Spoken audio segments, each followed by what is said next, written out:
September 23 के बाद 24 तारीख रैप्चर है 23 या 24 सितंबर को रैप्चर होने वाला है। क्या आप तैयार हैं? सितंबर 24 तारीख को प्रभु यीशु मसीह आने वाले हैं इस धरती पे। सब लोग तैयार हो जाइएगा। क्या 24 सितंबर को रैप्चर होगा? आने वाले सितंबर 2025 के 24 तारीख को रैप्चर होने वाला है। क्या 24 या फिर 25 सितंबर को रैप्चर होने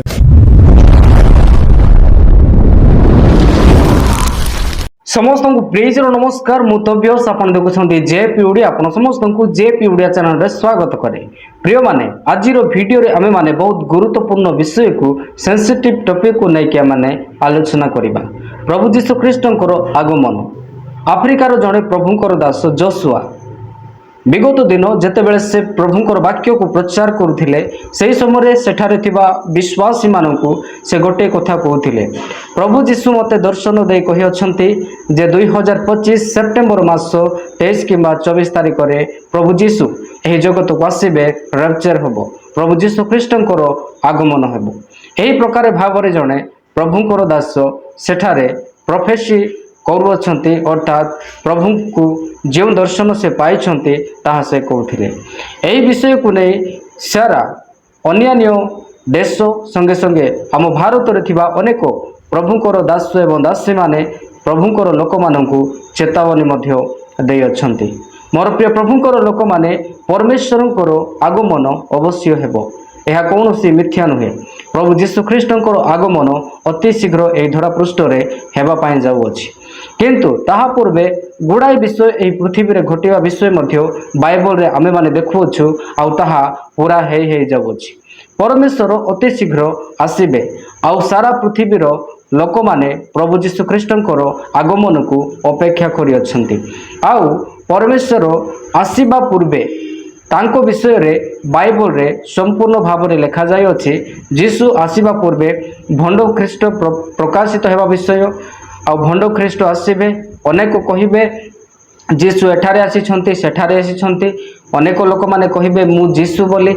एही प्रकार भाव रे एही समस्त विषय प्रभु हमको ऑलरेडी आगर ही चेतावनी करियछंती। आउ प्रभु यीशु ख्रीष्टंकर आगमन हेबा समय आउ ताहा पूर्वे मध्य कौन सब घटिबो ताहा घटी घटी जाउअछि, जे प्रकार पवित्र शास्त्र बाइबल वाक्य रे माने देखिबा को पाउछु।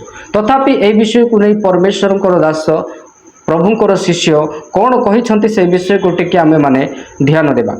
द्वितीय थेसलोनिकीय 2:2 पदरे लिखा जाए, प्रभु को आगमन दिन उपस्थित हेलानी बोली तुम मानकर कौन सी आत्मा की वाक्य की आम मान द्वारा लिखा जाए बोले मन करे कौन सी पत्र द्वारा शीघ्र विचलित व उद्विग्न न हो। एठारे परमेश्वरंकर दास पाउल साधु पाउल कहती जे प्रभुंकर आगमन दिन उपस्थित हेलानी बोली तुम माने कौन सी आत्मा की वाक्य की आम मान द्वारा लिखा जाए बोली मन करी कौन सी पत्र द्वारा शीघ्र विचलित व उद्विग्न हो नहीं। आपण शीघ्र विचलित किंबा उद्विग्न हुंतु नहीं। यह विषय पाउल स्ट्रिक्टली द्वितीय थेसलोनिक मंडली को जेतेबेले से द्वितीय पत्र लिखुथिले सेही समय से सेठारे थिबा विश्वासी माननकु से जागृत करूअछंती प्रभुंकर आगमन विषय रे। आवा माने जानि अछु परमेश्वरंकर आगमन अति शीघ्र हेबा पाई जाउछि। परमेश्वरंको वाक्य रे लिखा जायथिबा भविष्यवाणी गोटे गोटे करी पूरा हे जाउछि। एही समय आमे माने पृथ्वी रे अनेक घटना को देखा पाउछु जहाँ परमेश्वर को वाक्य रे लिखा जाय अछि। प्रभु यीशु ख्रीष्ट तांकर शिष्य मानकु कहिथिले जे मोर आगमन पूर्वे यानी कि जुगांत समय पूर्वे जुग शेषर लक्षण गुड़िक कौन कौन हेबो से समस्त विषय प्रभु तांकर शिष्य मानकु ऑलरेडी जणाई के जाय अछंती। तथापि परमेश्वर को वाक्य रे माने अनेक देखुछु जे प्रभुंकर आगमन आमे जो समय भाबुथिबा सही समय हम ना अचानक यही प्रकार समय उपस्थित हेबो। वाक्य रे मध्य लिखा जाय अछि चोर जेमिति आसीबे आउ केही घर लोक माने जानि नथिबे एही प्रकार एक प्रभुंकर आगमन दिन समय उपस्थित हेबो। मोर प्रिय प्रभुंकर लोक माने प्रभुंकर आगमन विषय रे बाइबल रे कौन सी जगह रे लिखा जाय नाही कि प्रभु ए डेट रे आसीबे ए तारीख रे आसीबे एही प्रकार भाव रे लिखा जाय नाही, किंतु परमेश्वर आसीबे बोली लिखा जाय अछि। आउ परमेश्वर आमानकु ताहार डेट किंबा तारीख दे नाहंती, किंतु निश्चिंत भाव रे परमेश्वर को वाक्य कहे जेमिति से ऊपर को उठा गले पुनर्बार से मेघमाला रे आसीबे मध्य यह बाइबल कहे। ଆଉ ବାଇବଲରେ ଲେଖାଯାଇଥିବା ପ୍ରତ୍ୟେକ ଘଟଣା ଆମେ ଦେଖି ଦେଖି ଆସୁଅଛୁ ଯେ ପ୍ରଭୁଙ୍କର ଆଗମନ ଅତି ଶୀଘ୍ର ଏ ଧରା ପୃଷ୍ଠରେ ହେବା ପାଇଁ ଯାଉଅଛି। ଆଉ ପରମେଶ୍ୱରଙ୍କ ବାକ୍ୟରେ ଆମେମାନେ ଏହା ମଧ୍ୟ ଦେଖୁଅଛୁ ଯେ ପୃଥିବୀରେ ଘଟୁଥିବା ବିଷୟ ଗୁଡ଼ିକ ବାଇବଲରେ ଲେଖାଯାଇଅଛି ଯେ ପ୍ରଭୁ ଆସିବା ପୂର୍ବେ ଏହିସବୁ ବିଷୟ ଘଟିବ ବୋଲି।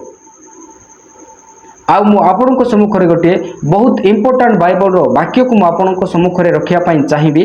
ଆପଣମାନେ ଏହି ବିଷୟକୁ ଜାଣନ୍ତୁ ଯେ ପ୍ରଭୁଙ୍କର ଆଗମନ କେତେବେଳେ ହେବ। ମାଥ୍ୟୁ ଲିଖିତ ସୁସମାଚାର 24 ପଦରେ ଗୋଟିଏ ସ୍ପଷ୍ଟ ବିବରଣୀ ଲେଖାଯାଇଅଛି। ଆଉ ସମସ୍ତ ଜାତି ନିକଟରେ ସାକ୍ଷ୍ୟ ଦେବା ପାଇଁ ରାଜ୍ୟ ଏହି ସୁସମାଚାର ସମୁଦାୟ ପୃଥିବୀରେ ଘୋଷଣା କରାଯିବ, ତତ୍ପରେ ଯୁଗାନ୍ତ ହେବ। ତତ୍ପରେ ଯୁଗାନ୍ତ ହେବ। କେତେବେଳେ ଯୁଗାନ୍ତ ହେବ? ଯେତେବେଳେ ପ୍ରଭୁଙ୍କର ସୁସମାଚାର ସାରା ପୃଥିବୀରେ ଘୋଷଣା କରାଯିବ। ସାରା ପୃଥିବୀର ଲୋକମାନେ ଜାଗା ଜାଗାରେ ରାଜ୍ୟ ରାଜ୍ୟରେ ପ୍ରଭୁ ଯୀଶୁଖ୍ରୀଷ୍ଟଙ୍କର ବାକ୍ୟ ପ୍ରଚାର କରାଯିବ। ତାପରେ ପ୍ରଭୁ ଯୀଶୁଖ୍ରୀଷ୍ଟଙ୍କର ଆଗମନ ହେବ। ନଚେତ୍ ସେହିଦିନ କେହି ମଧ୍ୟ ଆସିକି କହିବେ ନାହିଁ ଯେ ପ୍ରଭୁ ମୁଁ ତ ତୁମର ବାକ୍ୟ ଶୁଣିନଥିଲି। ଏହା ଅର୍ଥ ଆପଣମାନେ ଜାଣି ରଖନ୍ତୁ, ସମଗ୍ର ପୃଥିବୀରେ ପ୍ରଭୁଙ୍କର ବାକ୍ୟ ପ୍ରଚାର ହେଲା ପରେ ଯୁଗାନ୍ତ ହେବ। ଏହା ଅର୍ଥ ପ୍ରଭୁ ଯୀଶୁଖ୍ରୀଷ୍ଟଙ୍କ ବାକ୍ୟରେ ସୁସମାଚାରରେ ଅନନ୍ତ ଜୀବନ ଅଛି। ପ୍ରଭୁ ଯୀଶୁଖ୍ରୀଷ୍ଟଙ୍କର ସୁସମାଚାରରେ ପାପର ମୁକ୍ତି ଅଛି। ପ୍ରଭୁ ଯୀଶୁଖ୍ରୀଷ୍ଟଙ୍କର ସୁସମାଚାରରେ ପାପୀମାନଙ୍କ ପାଇଁ ପରିତ୍ରାଣ ଅଛି। ଏହି ଜଗତରେ କେବଳ ଯୀଶୁଙ୍କର ସୁସମାଚାର ଆଉ କୌଣସି ଜାଗାରେ ଆମମାନଙ୍କ ପାଇଁ ପରିତ୍ରାଣ ନାହିଁ। ତେଣୁକରି ଏହି ରାଜ୍ୟର ସୁସମାଚାର ସାରା ପୃଥିବୀରେ ଘୋଷଣା କରାଯିବ। ସେହିଦିନ ଜଜମେଣ୍ଟ ଦିନ ପରମେଶ୍ୱରଙ୍କୁ କିମ୍ବା କୌଣସି ବ୍ୟକ୍ତି ଆସିକି ଏହା ନ କୁହନ୍ତୁ ଯେ ପ୍ରଭୁ ମୁଁ ତ ତୁମ ବାକ୍ୟ ହିଁ ଶୁଣିନଥିଲି, ତେବେ କେମିତି ତୁମକୁ ଜାଣିବି। ଆଜି ଆମେମାନେ ଗଣମାଧ୍ୟମରେ କିମ୍ବା ଅଫଲାଇନରେ ପ୍ରଭୁଙ୍କର ସେବା ହେଉଛି, ପ୍ରଭୁଙ୍କର ବାକ୍ୟ ପ୍ରଚାରିତ ହେଉଛି।